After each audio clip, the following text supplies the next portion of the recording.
I don't know if you've heard, but there's this movie called Spiral, and like the trailer opens with has Samuel L. Jackson have this line where he says, "So, Jigsaw copycat," and that line could really summarize this film because, well, bottom line, this is not the ninth Saw movie. This movie is just straight up Jigsaw 2.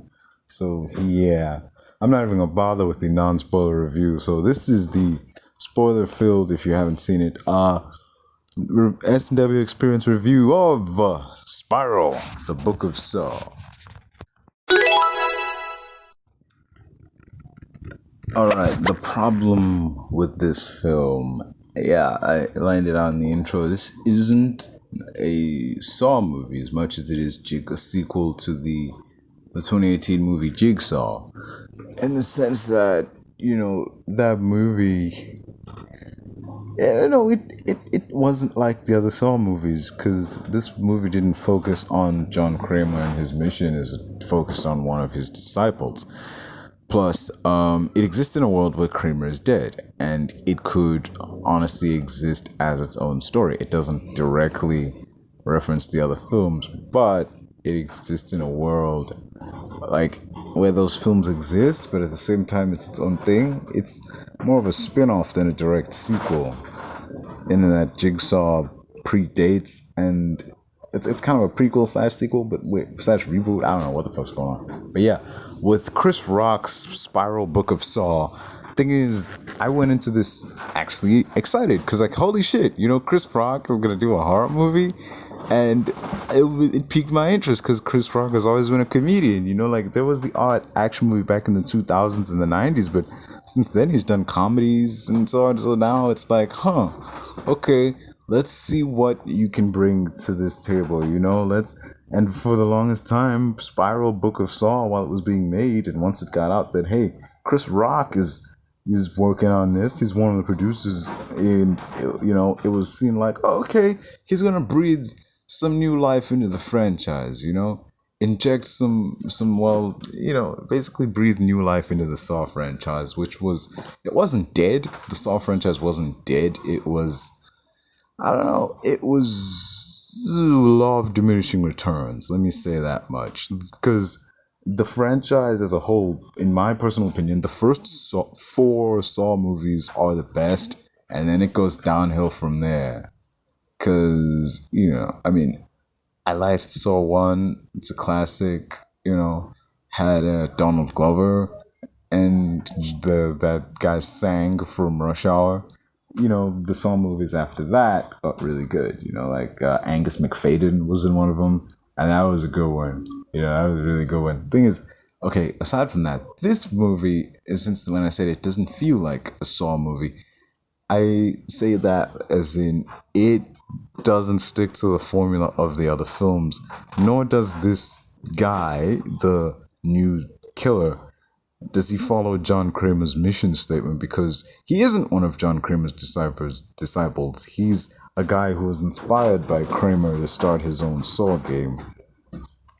See, thing is, this movie, as good as it is, and for the first two acts, it's really good. As good as it is, doesn't, jive with what the Saw movies before it did. Like, Kramer had a mission, like, it was a mission of people don't appreciate life. They don't value life, whether it's their life or the lives of others. So I'm going to put them in these perilous situations that are going to force them to do that. And he's going to put them in a trap, he's going to leave them a little tape, and at the end of every tape, he says, live or die, your choice. Or the choice is yours. And looking at it from that perspective, he's basically telling them, hey, you're not valuing your life. You can either just sit there and wait for this trap to kill you, or you can do something about it.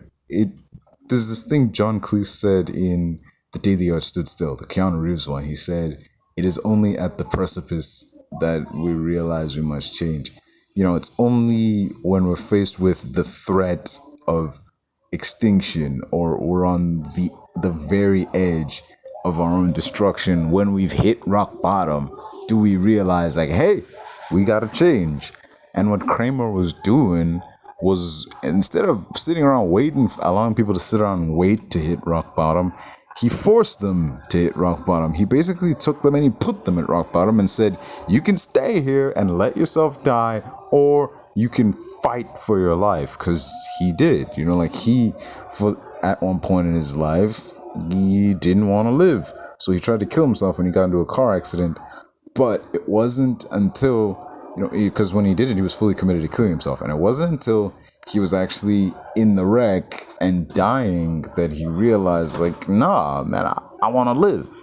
I don't want to die. I don't want to die. I want to live. So he pulled himself out of that wreck. And it was arguably, in his eyes, the best thing that could have happened to him, because he learned to value his life more. Even though he was dying, he really valued his life. So his mission was to put people through similar situations, basically putting them in these traps that, they'll maim or injure you. If you manage to get out of there, you'll get out there with a greater appreciation for life, and you'll be able to live somewhat of a life. I mean, yeah, there were traps where you didn't just get out scot-free. In the beginning, the traps were like, if you made it out, you got out scot-free, you're good. As the movies went on, it became a case of, sure, you get out, but you're gonna lose something. Like the one woman lost her hand because, she had to carve off a piece of herself. I can't, and, just, there were these things, like, oh, hey, Kramer, he wasn't out to kill anybody. He set them up in these traps that would kill them if they did not act. So that's why it has this argument about, like, oh, okay, technically he didn't kill anybody. He just put them in perilous situations in which they would be killed if they didn't act. It was their inaction that killed them. There is that argument. But, like, this movie gets that wrong. In this movie, it's more in line with Kramer's disciples than it is with Kramer, because from, I think, Saw 4 onwards, there was this guy, I can't remember his name, but he would rig his traps so that you couldn't get out. No matter what you did. Even if you did everything the tape said you would, you were fucking stuck. You were gonna die no matter what. Which is a gross misunderstanding of the point. The point of these traps isn't to kill these people. It's to, like, it's to force them. It's basically live or die. The choice is yours. By rigging the trap so they can't get out, you're robbing them of that choice. They have to want to live. So with this film, it kind of pulled some halfway house shit on that end, because the killer wants all of his victims to die. All the victims he places in the traps, he wants to die. But, he rigs the traps up so, like, he still does the whole, like, hey, you gotta put yourself through this horrible pain in order to get out of this trap. And once you do, you'll be free to go. You'll be free to go. You'll go out and live your life. But if you don't, you'll die here.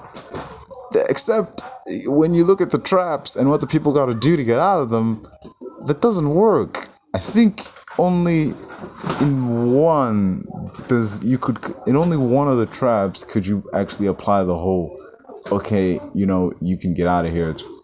Except you really couldn't. In all of these traps, even if they had successfully managed to complete what he tasked them to do, they would have ended up dying when you really think about it. Because there's this trap where a dude his head is, he's stuck in this tub, and he's told the tub is going to fill up with water in a certain amount of time, and there's a cable in the tub. If the water hits the cable, you're going to be electrocuted. You can climb out of the if you want to climb out of the tub, you gotta bite down on this contraption. It's gonna activate this machine that's gonna rip off all of your fingers. Once the fingers have been ripped off, you can climb out of the tub and I'll let you go and you'll live. Except, no, you'll die anyway, man. Like, it's rigged. These traps are rigged so that, like, even if you do what he says, you'll die anyway. Every single one of these victims tries to do what he asks and they die anyway. Even if they did successfully do what he asked, they'd have died anyway. That's the fucking thing. Because think about it, if you rip off all your fingers, how long until you bleed to death, man? You're in the middle of nowhere. What? And also, how are you gonna climb out of the tub? You don't have fingers. What are you gonna grab with? What are you gonna climb with? You don't have any fingers. You're gonna die anyway. And there's the head of the department. He sets her up in this trap where she's like tied to this slab, and there's a blade right by the base of her neck. He tells her that she's got a barrel head, and he tells her that there's in a while a machine is gonna start and it's gonna pour hot wax on over your face.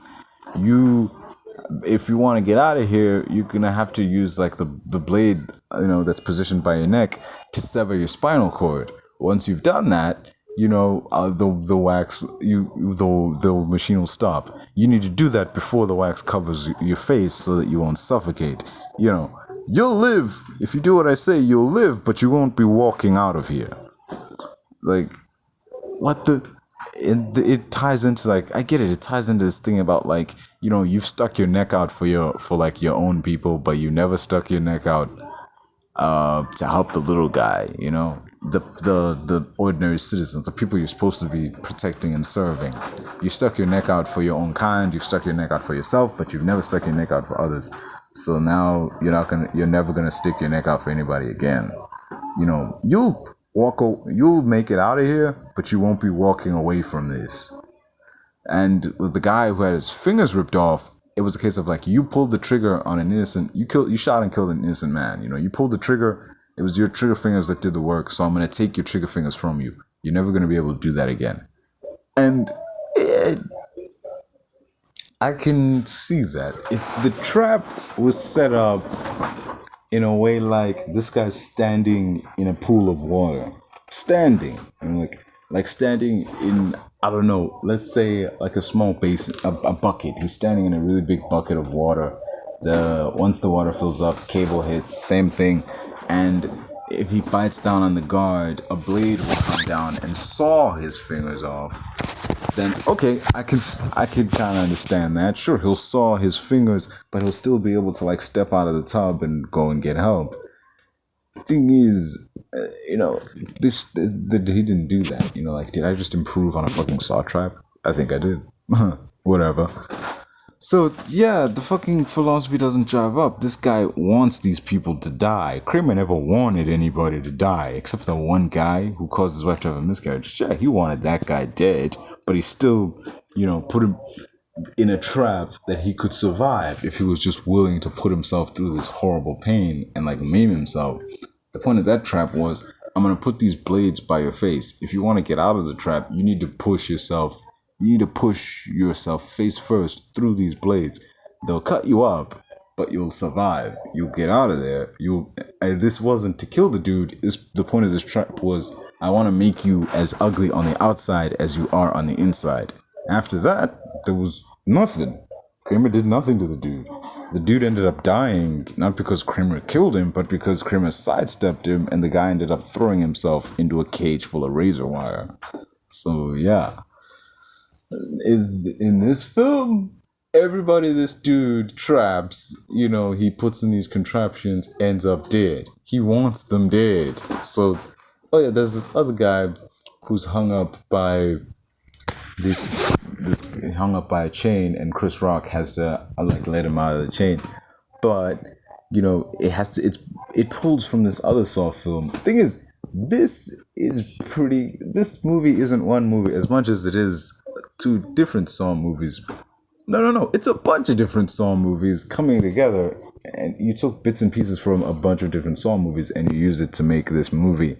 And thing is, those pieces don't jive together, man. You took the guy who wasn't a disciple of John Kramer, but you took that aspect and you put it like from Jigsaw and you put it here. Then you took the thing about there's a disciple who's rigging his traps so that he's out to kill these people. He doesn't care about saving them. And you put it's from the other Saw sequels and you put it here. And you also took the part about the detective who is trying to hunt down the Jigsaw killer from the first movie, from really all the movies, and you put it in this movie. You also took the aspect from, I think, Saw 4, where this guy has to free the people that they've been trapped, and the people who are trapped can't free themselves. Their fate is entirely in someone's hands, and whether or not he frees them is whether or not they live or die is up to him. I think that was Saw 7. Like, that was an interesting concept in that movie because it was teaching that guy the importance of human life and how to value it. In this movie, making Chris Rock fill that role doesn't work. It's like, sure, he doesn't like these people. And, there's this very feeling like he doesn't like the people he has to save because, the guy who's chained up and he's going to be killed with projectile glass shards, he's the cop who let him get shot earlier in the film. In the film, like, Chris Rock was responding to a crime and he wound up getting shot because backup was nowhere to be found. The closest cop didn't show up because, fuck him. He ratted out a cop. Let him, screw the guy, man. Let him do his own biz. So, Chris Rock has reason to hate this dude. He has reasons to not want to help this guy. So the fact that, in Saw 7, with the insurance guy being forced to save people, it was like, it was teaching him that life is precious and needs to be valued. Life isn't just, a bunch of numbers on a spreadsheet or something. There's not an algorithm that determines which life is more valuable, which lives are worth saving. And in Saw 4, the guy was forced to save people he wanted to see punished. It was a case of the guy who killed my son is now in this horrible trap and will die if I don't do something.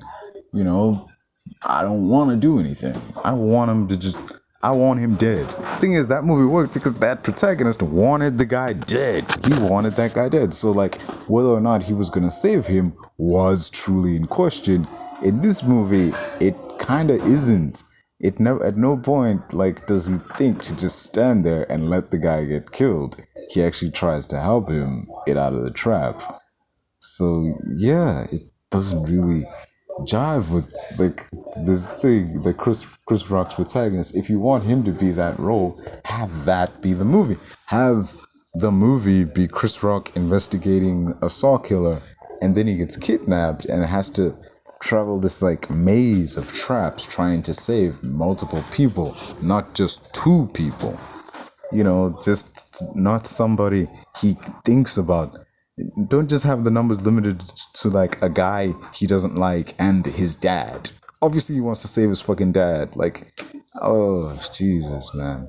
The idea of your fate is in someone else's hands from Saw 4 and Saw 7, those work, but not here. The idea that the disciple is the killer isn't John Kramer, it's someone entirely new. It works in Jigsaw, but not here.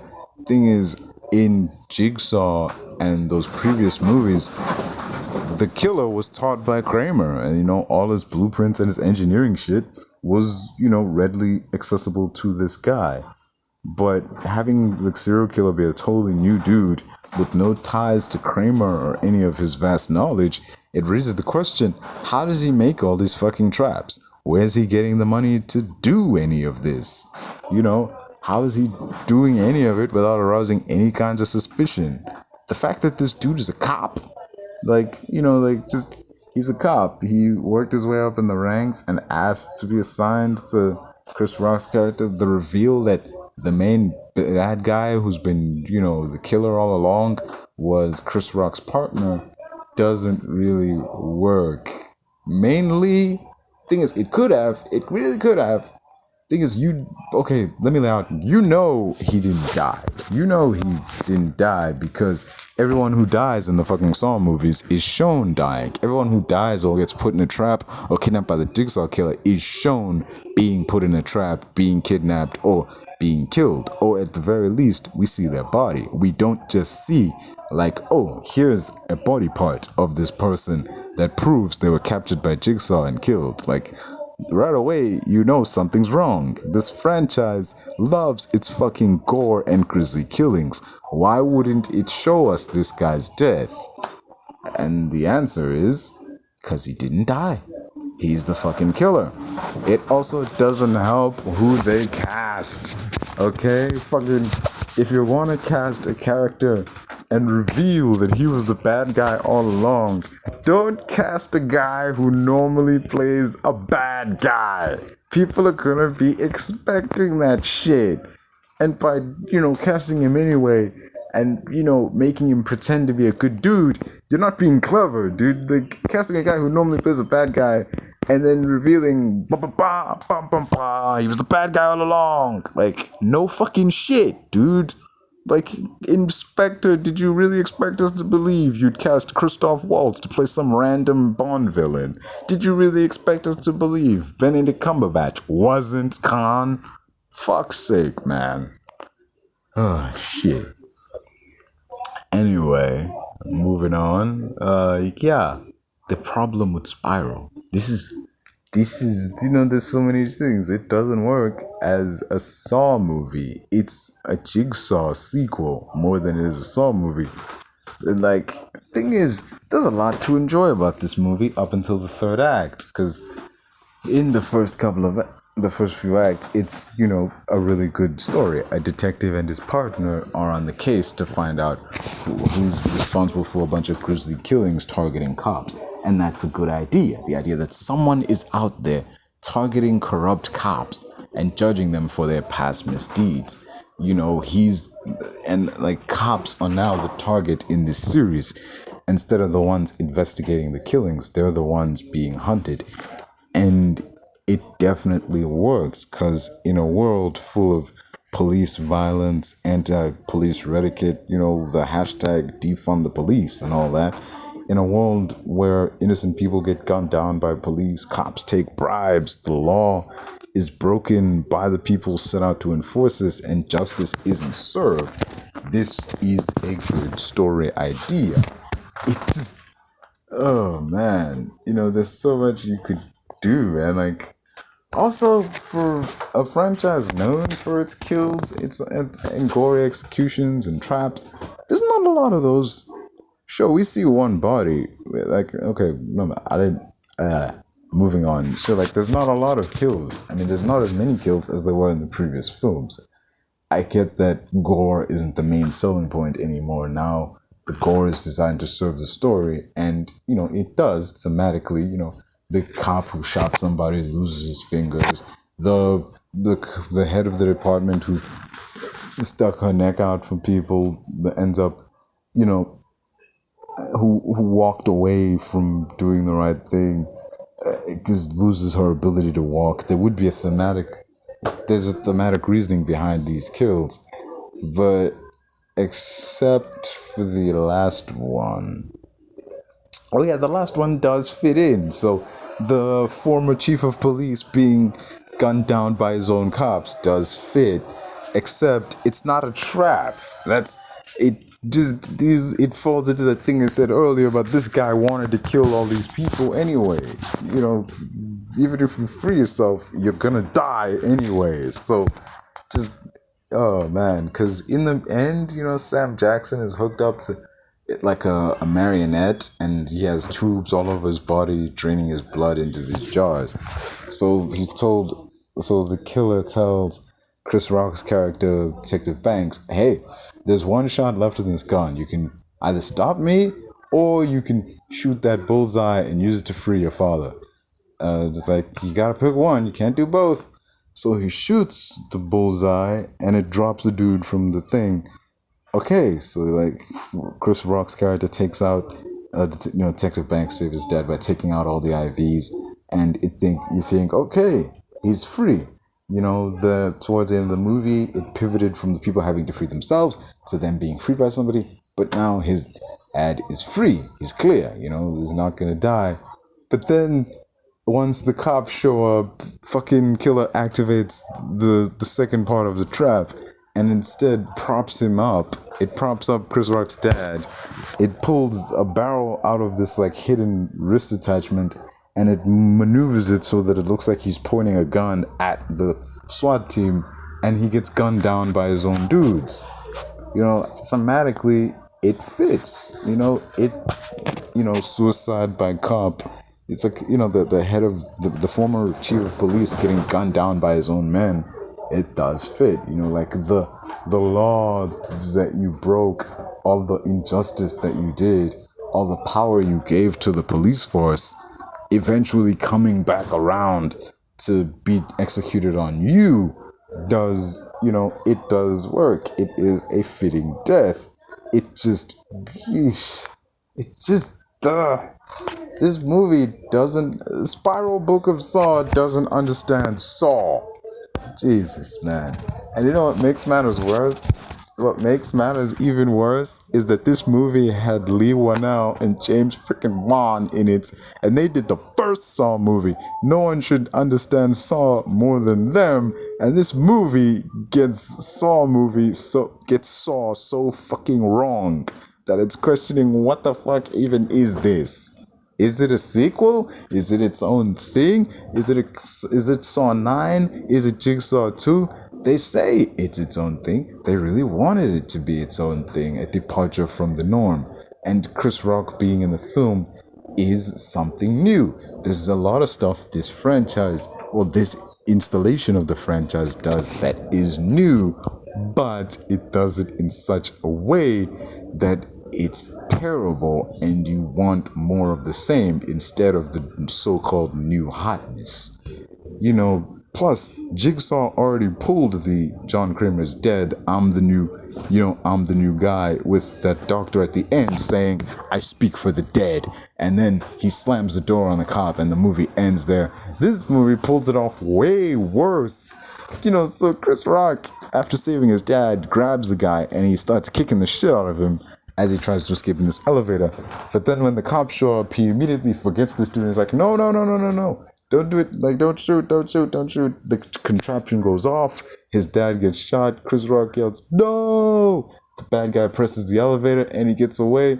Chris Rock turns to see him get away and it's like, no! And then it just ends. And then it just fucking ends. Thing is, Jigsaw 2018, sure, that worked because all the loose plot threads had wrapped up. The twist had been revealed, and in the context of the larger series, the twist doesn't work. But in that isolated film, the twist does work to an extent. Kramer having a disciple we didn't know about. That's not been done before, but not quite like this. It works. But this movie, he just get away. This reeks of a movie that desperately wanted to wrap itself up. Just like, yeah, man. It's just that's my problem with Spiral from the Book of Saw. Shit, dude. This film. Bottom line, Saw movie doesn't know how to saw correctly. That's it. That's what I got to say.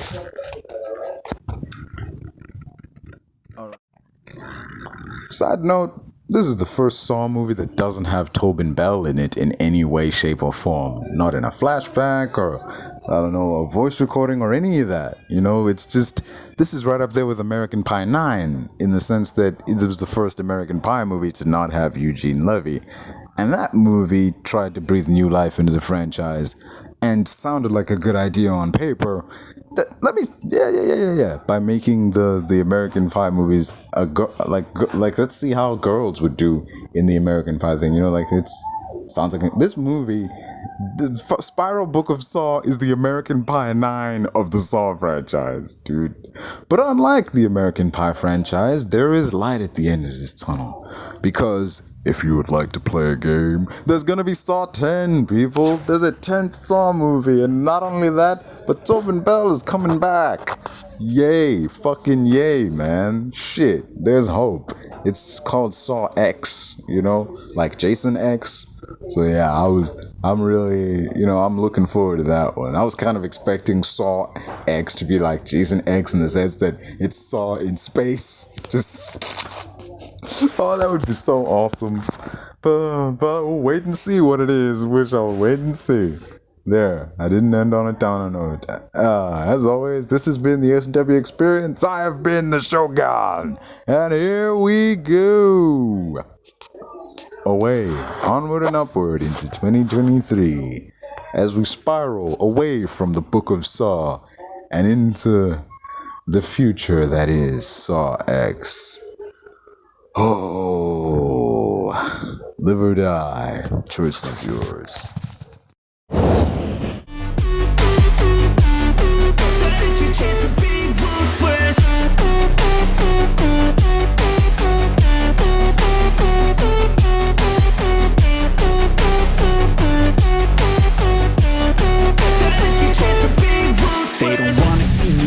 They don't wanna see me care. Anytime I make some progress, I can see that they compare. I think everyone's against me, maybe something in the air. Am I paranoid? I swear a void is forming and they're scared. I walk a straight path, not many can say that. I like to play fast, cross me and there's payback. You better pray that I don't see your face at any place that I go. I know you hate that. I've been doing fine, I'm not wasting any more time.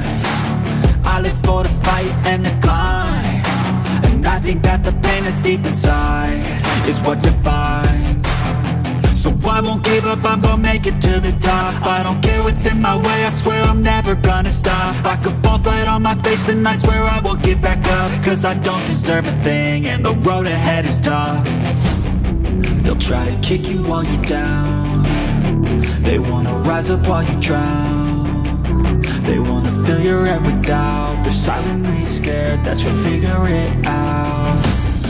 I'll make it look like I'm losing, won't bother hiding my bruises. And when they finally think you're wounded, then it's your chance to be